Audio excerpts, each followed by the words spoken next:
Hi guys, ayan, pinapakita ni Engineer Ocampo kung ano yung topographic na gagawin nila. Ayan, 4 na hektarya ito. 4 na hektarya. Ayan.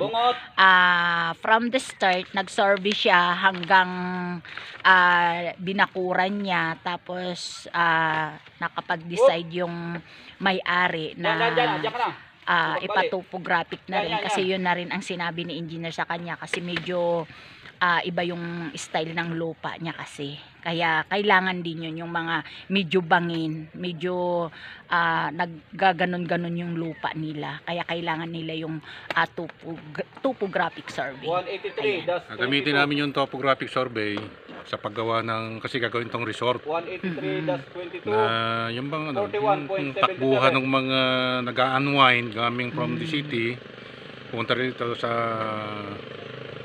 lahat natural dito. Wala akong babaguhin dito. Gagawin namin na resort, walang babaguhin.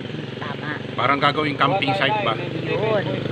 Tapos, alam nyo ba guys, ang napakaganda pang lupa ito na nabili niya. Kasi Maraming may ano siya, may pools siya dito. Kaya gagawin siyang ano, ayun, swimming pool. gagawin siyang swimming pool. Kaya, ayan. 'Di ba? Marami pang gagawin si engineer dito na ipapagawa ng may-ari. Kaya ayan, ipapakita ko na rin sa inyo yung Ocampo at Ocampo Ocampo team namin. Ayan, survey team namin yan. Yang sumisigaw-sigaw na yan. Yung sumisigaw-sigaw na yan, hindi pa nasisiraan ng bait ha. Kuya Jimmy yan. Yan. Mama ni bro, Goodness! bumaba doon. Okay. Si Kuya Jimmy yan. Ginagawa kasi ni Kuya Jimmy talagang sinisilip niya. Hindi chicks yung sinisilip na dyan. At ito naman si Kuya Igay. Taga-sekretary yan.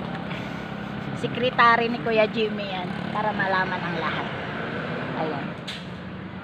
Nandun naman yung dalawang taong sinisigaw-sigawan ni Kuya Jimmy. Ayan. Layo nila dito. Ayan. Talagang, alam nyo guys, talagang napakagandang lugar talaga dito. Ganun.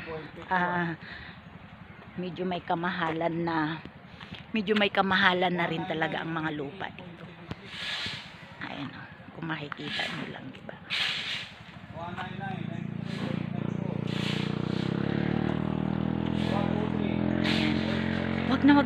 Wag nyong kalilimutan yung lahat ng magpa-survey kay Engineer Ocampo at saka yung lahat ng magpa-construct sa kanya. Comment lang kayo, check na si Engineer Ocampo na talaga ang hinahanap nyo, di ba? Kaya ano pa hinihintay nyo guys? Comment na kayo kung ano yung mga ipapagawa nyo, magpa-survey, magpa-construct. Kami na ang hinahanap nyo. Kaya ayan, lahat ng problema nyo, kami na ang solusyon nyo. Kaya thank you for watching. Thank you so much. Bye!